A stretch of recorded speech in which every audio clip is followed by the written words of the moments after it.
decided that this time I would take the time to make a video on a subject more dear to me and more important to me and heritage and culture. So today I've decided to talk about the Patois language and give you guys a longer, more profound video about things that actually matter.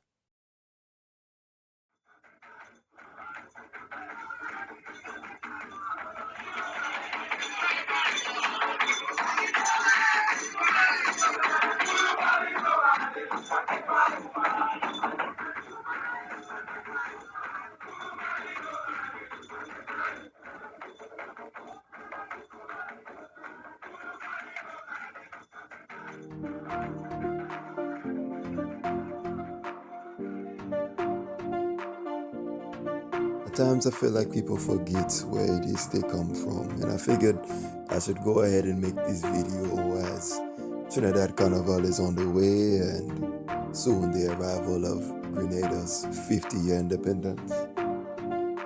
I find we should talk about the history. Being that it was over 20 years ago, many people forget the reign of greatness that was Calypso in popular music. Before there was Afrobeats, before there was dancehall, before it was the great reggae music itself, there was Calypso, and it was taking the airwaves by storm. And unfortunately, like everything else that rises to the top and becomes popular, it usually comes at the cost of the voiceless. Today, we'll explore the stories of those voiceless and see how Calypso music helped to kill the Patois language.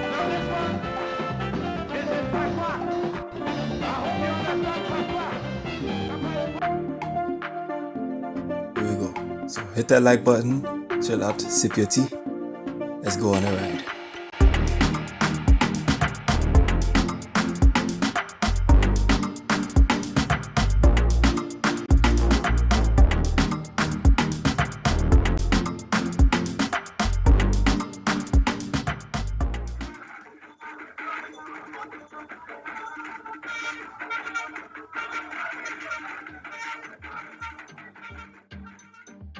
We start the video with a preface. Patois is the colloquial name for French Creole. You see, if you're outside of the West Indian community, or specifically outside of that of the Eastern Caribbean, when you hear the word Patois, typically your mind instantly goes to Jamaica. In today's current society, when you say Patois, it's typically reference to Jamaican Patois. However, the original, the true Patois was any reference to any dialect of French, specifically outside of that of Paris. And in reference to the West Indian culture, when they say Patois, whether you go from Trinidad or Grenada or St. Lucia or Martinique and Dominica, when we say Patois, we mean what is commonly referred to as Creole. Now, in West Indian history, Creole is just the name of any of the languages or dialects that exist in the region, within the islands and the land masses. But the original term for Patois specifically referred to the Eastern Caribbean. Prior to 1970, there have been no mentions to Patois in reference to that of a Jamaican. It's my theory that the greatness of Calypso music prior to 1970, so the 40s and the 60s, when the Calypsonians referred to Patois as a language, it was typically meant as the language the Calypsonians used to speak to each other when they didn't want the foreigners to understand what it is that they were saying. So, whenever you had Jamaicans who speak their English Creole, as well as the other English Creoles of the other islands, it was also referred to as Patois, especially by that of the foreign population. The influence of Calypso music also brought within it its colloquialisms such as Patois, so much so that whenever reggae music became popular and the Jamaican heritage and the Jamaican view in the world became popular and they asked, what language is that? It was more easier to say Jamaican Patois. This is just my theory. In the islands that shared both Patois and English, such as St. Lucia, Dominica at the time, Grenada and Trinidad, St. Martin's, and of course the originators, Martinique and Guadeloupe. At the time, when we said the term Creole, we typically meant the English dialect or the English Creole, and Patois, which was a French word which came as a byproduct of French colonization. Patois was our French Creole. Sao café la, mon la, things like this, consequence. Of course, this is just to make little distinctions, and now that the distinction is made, we can move on to Calypso music.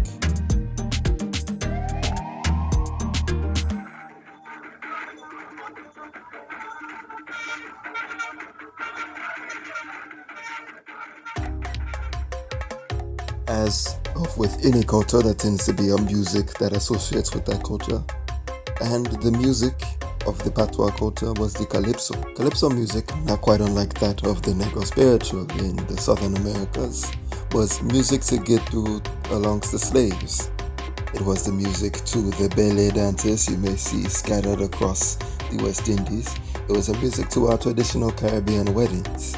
And most importantly, the hence of this video, it was traditionally not sung in English.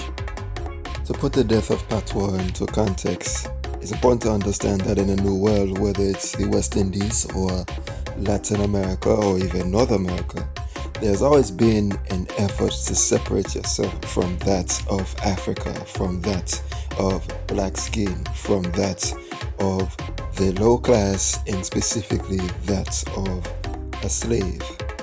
Many of the black cultures in the New World struggle with their identity in a post-slave society. This is especially true in the Creole societies in the West Indies and the largest Creole society on the planet, Latin America, where the effects of distancing yourself from that of blackness or Africanness or that of the slave class, those effects still linger. People straighten their hair. People who have significant African features and heritage are hidden in society. If not, they hide themselves or they hide the features of their own person. They are taught that they must marry lighter skin. People of fair skin almost always have a certain name or a certain kind of distinction, like shabby or raids or names like this. And they have always been the golden child or the highly prized people of society. The significant African heritage and spiritual practices of the Creole societies are often shunned in society in favor of that and those of European association. This would be especially true for the languages that were associated with that of the slave class and the lower class.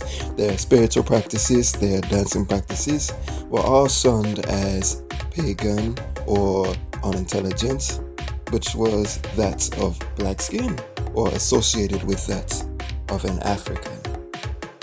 You see evidence of this whenever you look across West Indian culture and you look at the level of respect they have towards traditional languages that come from Europe, traditional religions that come from Europe, and traditional practices that come from Europe versus practices and customs that come from that of Africa.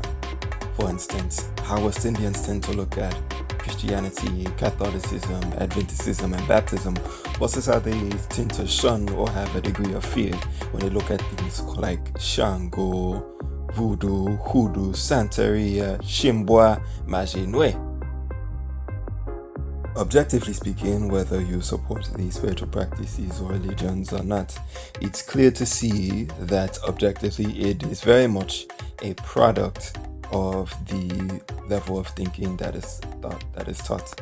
Whether you support these religions or respect them or not, it's very clear to see that this is a product of the mindset of a post-slave society, where anything that has a degree of blackness to it will always be shunned. If one person is sick, if one person is going through a degree of troubles, it is almost always blamed on any kind of spiritual practice that is that of the dark side, that is that of the former remnants of Africa, that of the Shango, that of the Yoruba, that which comes from West Africa.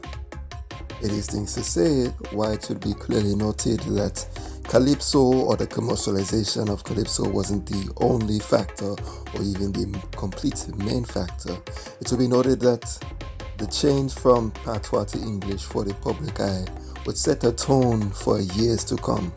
What makes this particularly devastating to the heritage and the language of Patois is that languages, especially Creole languages that are tattered across the West Indies, who are typically preserved through first-hand passage and remembered through song, things like this will set the tone and eventually devastate the language in the future.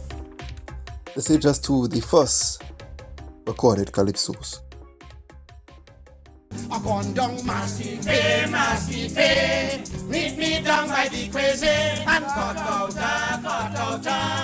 meet me down by the late 1800s to early 1900s Trinidad, where as the British start to play a more educator's role in a post-slave society, a very fresh post-slave society, you would have seen the very first calypso spoken in completely English.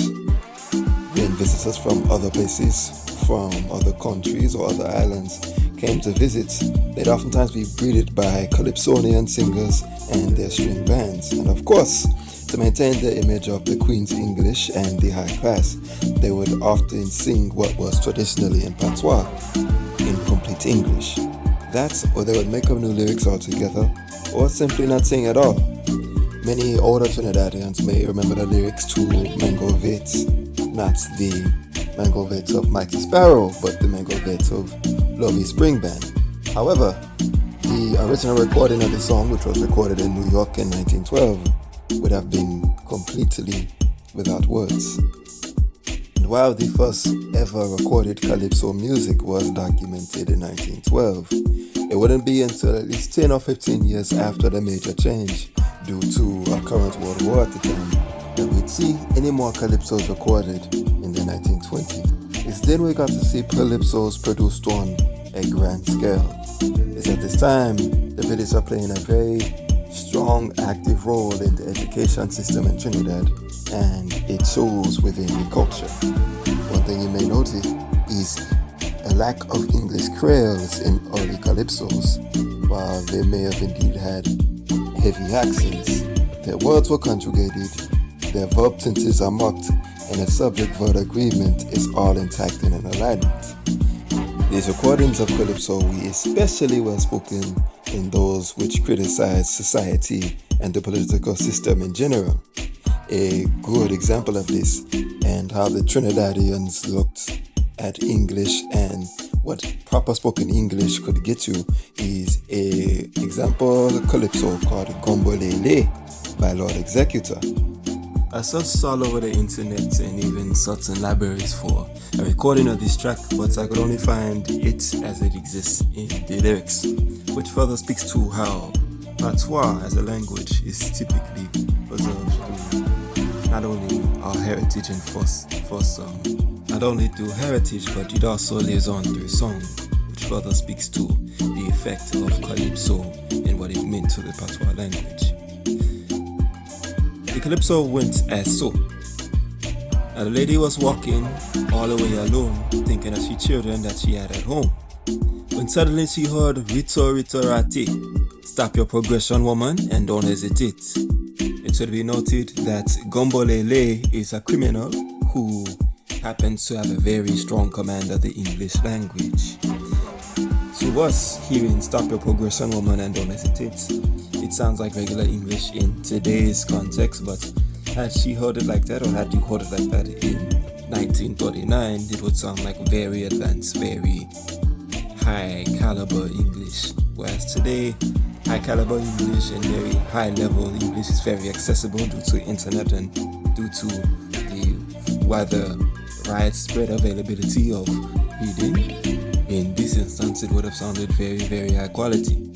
Stop your progression, woman, and don't hesitate. C'est moi, Gombolele, qui m'est anglais. And the woman said, Quitte moi passé. C'est moi Gombolele means it's me, Gombole. Qui m'est anglais in Patois, a met is a master, whereas a maîtresse is a teacher. So So you become a met whenever you master something. So it's me, Gombolere, qui met anglais, who is a master of English. And the woman said, quitte moi passer, which quite literally means let me go, let me pass. The Calypso goes forward. So he was speaking his old Anglais when the police come to take him away. And this is a further incident, like this goes on to suggest that Gombole, who is the criminal who is trying to take advantage of this woman, he speaks his proper English when the police take him away. This speaks to the fact that in the Trinidad at the time, if you spoke a very high quality of English, a very high caliber English, their outlook of you as a person, it would circumvent all of your sins against humanity. So if you spoke a good English, you could not only get a good job, people would look at you as an honest person, people would look at you as, you could commit no wrong because your level of English was so good, you were an educated person. So much so that if you were a person who spoke Patois, Patois was your favorite language, or Patois was your language of choice, you would be more likely to be swept under the rug as a person. And this is the rather satire of the Calypso being said here.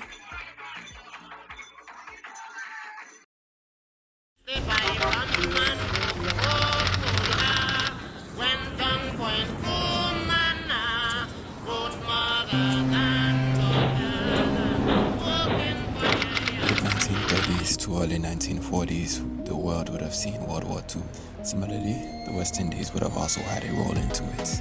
The US would set up shop and create a base on the island of Trinidad. And when a major world power moves to your country, it typically brings forth a lot of money, new opportunities, and cultures have the opportunity to intermingle. So similarly as the old days, when foreigners came to Trinidad, many of the Trinidadians brought their Calypso and they entertained it with them to entertain the soldiers and of course make a little money. And naturally, when there is a lot of opportunity in one place, it brings forth immigration. With immigration comes a divide between two societies, the immigrant class and the natural born class. Although many Trinidadians had roots in the foreign islands, there was a clear divide between that of a foreign-born Trinidadian and someone who was fresh from Grenada or fresh from St. Vincent. In this, if you are Trinidadian at the time, you may have distanced yourself from the Patois language, not because you didn't notice it as a part of your culture or you didn't notice it as a part of your society, but because you didn't want to be associated with that of a small islander. This is one of the ways that the average Trinidadian tried to distance themselves from that of someone from the lesser Antilles. They would use proper English and try to distance themselves from the Patois. And again, we see evidence of this in the Calypsos. One thing that was part of the Trinidadian mindset, I wouldn't say the culture, but the mindset at the time, was the idea that the language of Trinidad, the English of Trinidad, was better than that of the small islands. And even the Calypsonians, such as Lord Kitchener, a lot of his Calypsos would make fun of the other islanders who would then have been migrating to Trinidad for the opportunities that were available at the time. What makes this really interesting is this would have been one of the last battlefronts for the Patois language to survive, as people from the smaller islands such as Grenada and St. Lucia, and even a lot of people from Dominica and Martinique moving into Trinidad to capitalize on the opportunities that were arriving. The born Trinidadians would make fun of their bad accents and their bad English, or if they even spoke English at all. So when Lawson Kitchener made the Calypso small island, the Grenadians did the worst of all. Here they talk, they not going back at all. If you ever meet a Vincentian, they will tell you that I'm a Trinidadian. They improve their speech and they're speaking correctly, and they are arguing educationally. So small island, go back where you really come from. And this would have been Lord Kitchener speaking to that of people who come from the small islands and are not directly from Trinidad. And you could tell it's because they didn't have as much of a strong command of the English, and they oftentimes did speak a lot of Patois to each other. A good one. A good one that comes to mind is Roach, where it's a song of a Grenadian who comes to Trinidad so that she could play the carnival. And at the time, Trinidadians today would say cockroach when referring to that of a cockroach. But at the time, the cultures hadn't completely mixed between Trinidad and Grenada and that of the small island. So when the lady from Grenada, where there would have been a heavy influence of not only English Creole but also Patois, when she comes to Trinidad and a cockroach gets into her petticoats and she says there is a cockroach in her petticoats, the Trinidadians would burst out laughing because they wouldn't say it so. And it's for this that Lord Kitchener would go on to make fun of the accents. And part of this is the mindset of the Trinidadians at the time, and part of it is just an ongoing joke.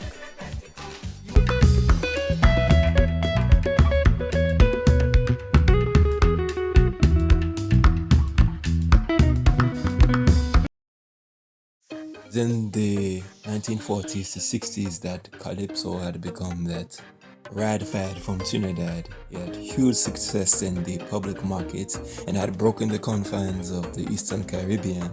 It was now the universal sound of the West Indies, and it was a highly profitable product. Many American artists would make Calypso spin-offs, would do collaborations with Calypso artists, or outright take the lyrics of Calypso songs and make an American version of it.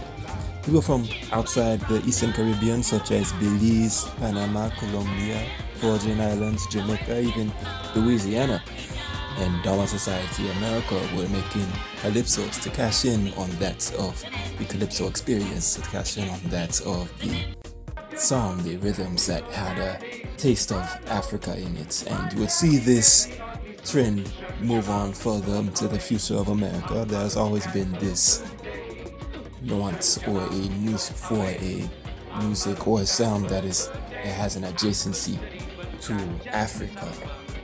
Not unsimilar to Afrobeats today, as Calypso music became popular, you would see features and similarities such as similar to Afrobeats.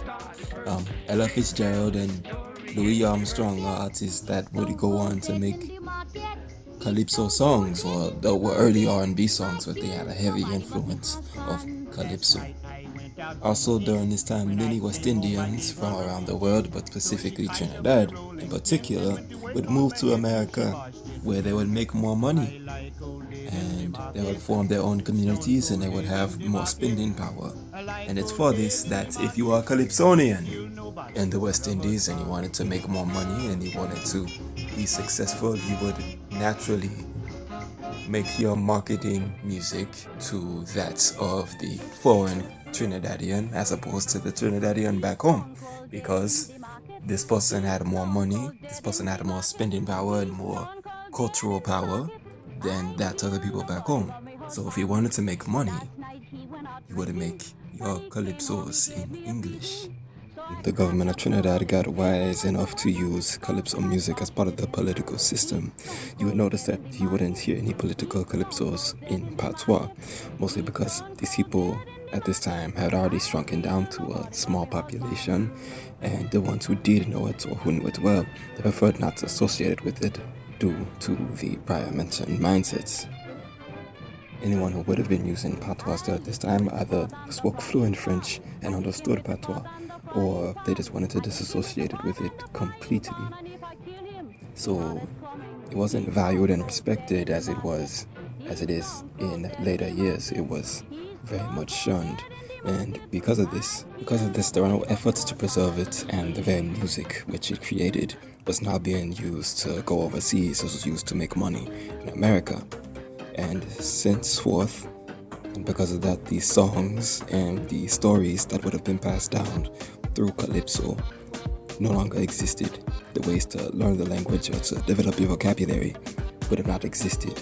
There would have been no dictionaries, there would have been no other ways to learn the language. All of the songs taught in school would have been that of the Queen of England or Ireland or even France, but the ways to keep the language alive would have been gone. And as a result, it slowly became more of a mood language. It became a language to speak ill. It became a language to make jokes. It became a language to talk vulgar things. Not quite unlike how people use it today whenever they do happen to be bilingual in both Patois and English. It's seldom used as a language to speak. And it's similar to how it would be mirrored in that of Calypso. One of the beauties of music is music tends to mirror what's exactly going on in the culture. And as Calypso was more marketed to the people who were living abroad and marketed to people who tend to have more money, the Patois used in Calypso was used as the fun language. It wasn't the necessity language. It wasn't used to spread a message or to talk about politics. Patois was used to make jokes, to make vulgarities, to make laughter, as it was mirrored in society. The only time you would have seen Patois and Calypso were either in references to that of carnival activities or in reference to things that were rather vulgar in nature, and the people who still knew Patois at the time would use it to cover it up. This was because kinds of stupidness or things that are vulgarity that aren't specifically proper for the public ear or specifically that of children. Things that, if said on the radio or airways, would otherwise be wiped off or not allowed to continue forward. Now this one, this is Patois. I hope you understand Patois. Ça parle Patois. C'est une sauté. Aïe, aïe, aïe. Vous connaissez ce que je dis? The best example of this is Sasaye, where he meets a Martinican woman who comes to Trinidad so that she could play carnival, but she doesn't have any money to purchase a costume. Mighty Sparrow would go on to say, well, I'd pay for your costume, but you have to stay with me for the night. The lady agrees and says yes, but whenever she gets into the room and she looks and sees what Sparrow is doing, she says, Sasaye, bonje, moshe o kashu boy mwen, leve, o velo palal moshe, mokali, which basically means whenever she turns around and see what it is he's trying to do, she says, oh my gosh, what is that you doing? What is that? Get up, open the door. Mr. Man, I'm getting out of here. So it's clear that Mr. Sparrow is advantaging the woman, or maybe she consents to do something with him so that she can go and play her carnival. And it's later in the song that somehow he convinces her to come in again, and sure enough, Sasaye. One that you may have noticed, one that you may have heard of is Netty. Now in the modernized version of Netty, you won't hear the patois parts, but the original version of Netty, where Rowan Lion would sing of a lady, he would say, a patois woman dit Madame Maxwell, c'est ça moi qui criait la vie Noël. You better pull yourself and let me shake my devoué. Gade de moi, c'est ça moi vli. Ou pa connaître bagay la chaud. Laissez-moi faire manema avant moi mot. So basically, he goes and she says, yo. So it basically means the woman is getting herself at the party and she gets up and she says, Mr. Man, I want to get up and shake my behind. And don't you look at it, don't you think the thing is hot? And let me make my dance. I want to dance before I die. And people say this in Patois a lot. They say, mon kamo. So it's like, I'm gonna die. So she's like, yo, so she's saying, let me do my dance before I die. She's being dramatic here. And this is one of the few other times you would have heard Patois in Calypso, other than its original intention is when people wanted to cover up something a little vulgar, at least vulgar for the time being, or its indirect quotation of the things that are going on. Isn't too much unlike how the English Creole is used in today's West Indian society. When we speak our English Creole, especially those of us who move away from our island, we would only use our English Creole. If not amongst each other, we would use it for fun, to make jokes, typically sexual jokes. We use it to express anger. Maybe we use it to express disdain. But other than that, we would use our proper English or our Queen English majority time of the day.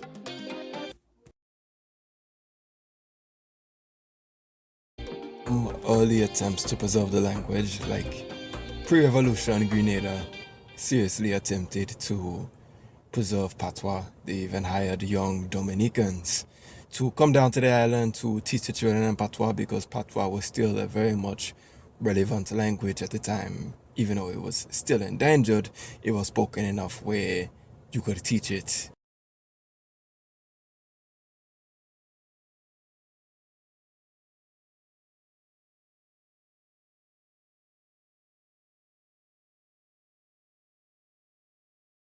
Many of the older Grenadians who were around before the revolution would remember some of their teachers being from Dominica who used to help teach the Patois language.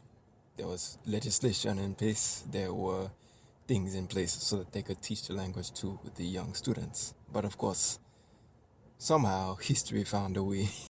But other than that, it's hard to find much more information, and that's the value of the Calypsos. The Calypsos are what tell the story, and unfortunately, the Calypsos is what would have kept the language. There were no Patois dictionaries. The Creole, the Calypsos were the Patois dictionaries. There were no Patois study guides. The Calypsos were the study guides. When the stories got passed down, when the songs got passed down, this is how you acquired language. This is how you acquired your vocabulary.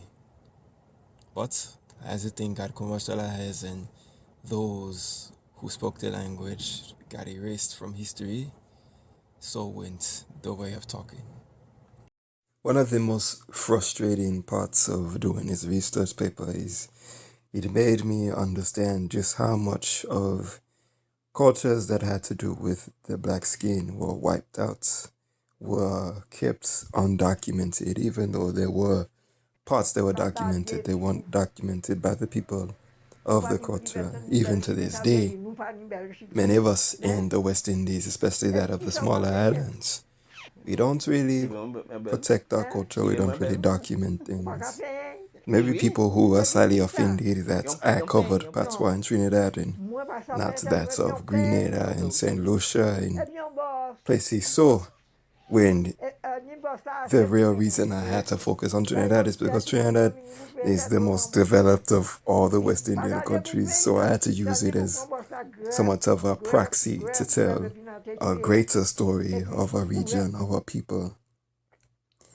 And it's sad, really, but maybe there's a hope, as these days when you go in places like St. Lucia or St. Barts or Guadeloupe, Dominica, places. So there was once a day where if you spoke good Patois or heavy Patois, you were laughed at, you were joked upon. But now it seems as that those who couldn't speak the language properly, it's them who are shamed.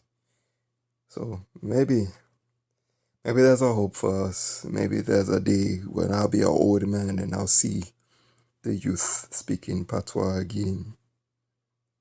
But alas, that's a very far reach. That's a very far dream. If I could make one oration, if I could make one prayer or one wish, I would say, Baped Lango, don't lose your language. Mr. 3 a.m. Epiphanies, no guy we.